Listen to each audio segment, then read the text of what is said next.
प्यारे भाई बहनों, सस्पेंस पर से पहले ही पर्दा हटाने के लिए जा रहा हूं। जो बात वीडियो में बाद में कहनी चाहिए वह मैं आपके सामने पहले ही रखने के लिए जा रहा हूं। दरअसल हरदिल अजीज सदगुरु बाबा हरदेव सिंह जी महाराज की गाड़ी में, उनके चरणों में, सदगुरु बाबा जी तो गाड़ी में अपनी सीट पर बैठे हैं और उनके सामने नीचे गाड़ी के फ्लोर पर जो महान शख्सियत विराजमान थी, मौजूद थी, बैठी थी, वो कोई साधारण व्यक्ति नहीं थे। वे थे सुप्रीम कोर्ट के जज। हाँ, बाबा जी की गाड़ी में, बाबा जी के चरणों में सुप्रीम कोर्ट के जज। परंतु गाड़ी में जो दूसरे और महात्मा मौजूद थे, उन्हें इस बात का जरा सा भी एहसास नहीं था कि सदगुरु बाबा जी के चरणों में सुप्रीम कोर्ट के जज बैठे हैं। और तभी तो उनमें से किसी एक ने व्यंग के साथ कहा, भाई साहब जी, केवल सेवा ही करते रहते हो या जीवन चलाने के लिए कोई काम धंधा भी कर रखा है? प्यारे भाइयों बहनों, आइए पूरे घटनाक्रम को समझने की कोशिश करते हैं।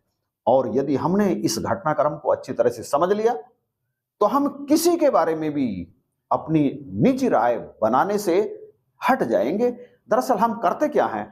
हम करते ये हैं कि अगर हमारे सामने कोई अनजान व्यक्ति आ जाता है जिसे पहले हमने कभी देखा नहीं है, तो उसके बारे में हम एक राय बना लेते हैं, उसके कपड़ों को देख करके, उसके बोलचाल के तरीके को देख करके या कुछ और इसी तरह से। परंतु वो वास्तव में क्या है, इस बात का हमें पता नहीं होता। और जब हम अपनी राय सामने रखने का प्रयास करते हैं और हमें वास्तविकता का पता चलता है, तो फिर हम पर घड़ों पानी पड़ जाता है और कई बार हम शर्मसार हो जाते हैं, शर्मिंदा हो जाते हैं। निरंकारी संतोष सरोवर पर सेवा चल रही थी। तमाम सेवादार वहां पर सेवा कर रहे थे। सेवा समाप्त होने के बाद भी एक सेवादार ऐसा था जो वहां पर सेवा करता रहा। कुछ देर के बाद बाबा जी की गाड़ी जब वहां पर आई तो गाड़ी में और भी महात्मा मौजूद थे। सदगुरु बाबा जी ने जब उस सेवादार को सेवा समाप्ति के समय के बाद भी सेवा करते हुए देखा तो गाड़ी में बैठे हुए एक शख्स से कहा, उस सेवादार को बुला कर लाओ। और वह सदगुरु बाबा जी की आज्ञा मानकर उसे बुलाने के लिए चला गया। गाड़ी में बैठे जो दूसरे लोग थे उनको समझ में नहीं आ रहा था कि बाबा जी उस सेवादार को क्यों बुला रहे हैं। बाबा जी ने कहा, उसे हम अपने साथ लेकर के चलेंगे। परंतु गाड़ी में जगह नहीं थी। वो व्यक्ति जो उस सेवादार को बुलाने के लिए गया था लेकर के आ गया। बाबा जी ने कहा, आओ मेरे साथ गाड़ी में बैठो। सकुचाता, शर्माता हुआ वो सेवादार। दरअसल सतगुरु की आज्ञा टालना या उसका उल्लंघन करना किसी भी सेवादार के औकात से बाहर होता है और वो ऐसा सोच भी नहीं सकता। सदगुरु की आज्ञा मानकर वो सकुचाता हुआ, शर्माता हुआ बाबा जी की गाड़ी में चढ़ गया। बाबा जी की गाड़ी में चढ़ तो गया, परंतु गाड़ी में बिल्कुल भी खाली जगह नहीं थी कि वो किसी सीट पर बैठ पाता। और गाड़ी में बैठे हुए पहले लोग, उनमें से किसी के अंदर भी ये भावना नहीं आई कि बाबा जी ने इसे बुलाया है, चलो हम एडजस्ट होकर के बैठ जाते हैं, या हम में से कोई एक उतर जाता है, बाबा जी ने जिसे बुलाया है वो गाड़ी में बैठेगा। किसी के अंदर भी ऐसी बात नहीं आई। सेवादार ने कहा, बाबा जी मैं आपके चरणों में ही बैठ जाऊंगा। और वो बाबा जी के चरणों में सकुचाता हुआ बैठ गया। गाड़ी चल पड़ी। अब वो जो गाड़ी में पहले से ही मौजूद लोग थे, उनका इस सेवादार का गाड़ी में बैठना जरा भी अच्छा नहीं लगा। सदगुरु बाबा जी ने उसे बुलाया है, इस बात को उन्होंने इग्नोर कर दिया। उनमें से किसी को भी उसका गाड़ी में बैठना अच्छा नहीं लगा और गाड़ी चल पड़ी। उनमें से एक ने व्यंग के साथ पूछा, हाँ भाई, यूं ही सेवा ही करते रहते हो या परिवार चलाने के लिए कोई काम धंधा भी है तुम्हारे पास? इस पर उस सेवादार ने सकुचाते हुए बड़े ही विनम्र भाव से सदगुरु बाबा जी की तरफ को देखा और हाथ जोड़ करके कहा, बाबा जी मैं तो सुप्रीम कोर्ट का एक छोटा सा जज हूं। सेवा का सौभाग्य तो हुजूर सच्चे पातशाह की कृपा से कभी कभी बड़ी मुश्किल से मिलता है। और जैसे ही उन तमाम लोगों को पता चला कि नीचे चरणों में बाबा जी के बैठा हुआ व्यक्ति सुप्रीम कोर्ट का जज है, तो उन सब के चेहरों से हवाइयां उड़ने लगी और वो सारे के सारे उन्हें अपनी सीट देने की पेशकश करने लगे। अब जब उन्हें पता चला उस व्यक्ति के ओहदे का, पहले नहीं, पहले जब वो सदगुरु बाबा जी के चरणों में आकर के बैठे तो वो सारे के सारे उन्हें हे दृष्टि से देख रहे थे।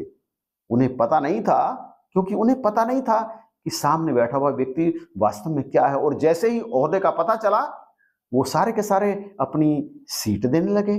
परंतु उन सेवादार ने बड़ी विनम्रता के साथ इनकार करते हुए कहा, नहीं, मुझे आपकी सीट नहीं चाहिए। मुझे आज बड़ी मुश्किल से न जाने कौन से जन्म का मेरा सौभाग्य उदय हुआ है कि मुझे हुजूर सच्चे पातशाह के चरणों में बैठने का अवसर मिला है। प्यारे भाइयों बहनों, ये इंसानी फितरत है, ये इंसान का फितूर है कि वो सामने वाले के पद को, उसके ओहदे को, उसके धन को, उसकी दौलत को, उसके कपड़ों को देख करके जज करता है कि मुझे इसकी इज्जत करनी चाहिए अथवा नहीं करनी चाहिए, इसे सम्मान देना चाहिए अथवा नहीं देना चाहिए। परंतु गुरसिक तो अलग होते हैं। उन्हें तो गुरु ने नैतिकता का पाठ पढ़ाया हुआ होता है।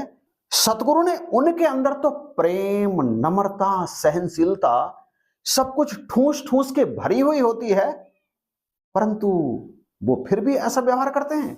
क्यों?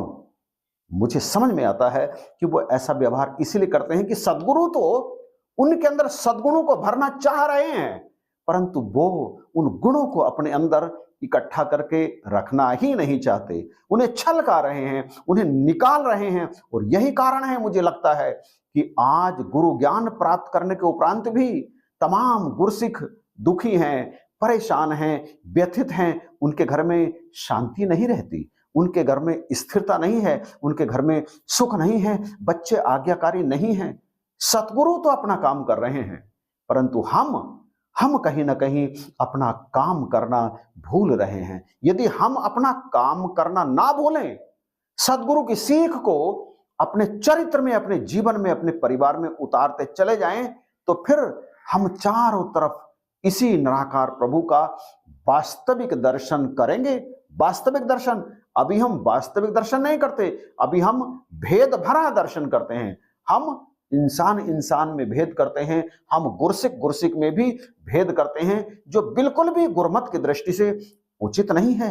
गुरु ऐसे कामों से खुश नहीं होता। ये निराकार हमारा गुरु है, ये ऐसे कामों से खुश नहीं होता। ये तो प्रेम से खुश होता है, जो सबको प्रेम करते हैं उनसे खुश होता है। नम्रता से खुश होता है, जो सबके सामने नम्रता का भाव रखते हैं, नम्रता से पेश आते हैं। ये सहनशीलता से खुश होता है, जो सहनशील होते हैं ये उनसे प्रसन्न रहता है। और जिसके पास ये दौलतें होती है ना, वो सदा शांत रहता है, सदा शांत रहता है। क्या गुरु से ये ब्रह्म ज्ञान लेने के बाद आज भी हमारे अंदर मौजूद है वो झूठा दर्प, वो झूठा अहंकार, वो झूठा गरूर, मिटने वाली वस्तुओं का, पद प्रतिष्ठा का, धन दौलत का, रूप रंग का, कपड़ों का, सोने चांदी का, या और जो कलाएं आपके अंदर मौजूद हैं उनका? यदि है तो फिर गुरु ज्ञान लेने का मतलब ही क्या हुआ? हम तो आज भी वैसे ही हैं जैसे पहले थे, कुछ भी नहीं बदला। बदलने का प्रयास हमें खुद को ही करना पड़ेगा। यदि सुख चाहते हैं तो शरण राम की लेनी ही पड़ेगी। शरण राम की लेने से तात्पर्य है इनकी बात को अपने जीवन में हमें उतारना ही पड़ेगा। तो बख्शिश करो, क्या इस घटना से, इस कहानी से, इस प्रसंग से कुछ सीखने का प्रयास करेंगे हम? यदि हाँ तो फिर मुबारक है। यह वीडियो भी सुनना, यह वीडियो भी देखना और दास का आपके सामने आना। अगर पसंद आया है ना जरा भी, तो इसे अभी शेयर कर दीजिएगा। और चैनल पर यदि नए हो तो इसे अभी, बिल्कुल अभी सब्सक्राइब कर लीजिएगा, क्योंकि इसी तरह की वीडियोज दास आपके लिए इस चैनल पर सदा लाता रहता है। इन्हीं शब्दों के साथ आप सभी को जय हिंद, नमस्कार और प्यार भरी धन्यवाद।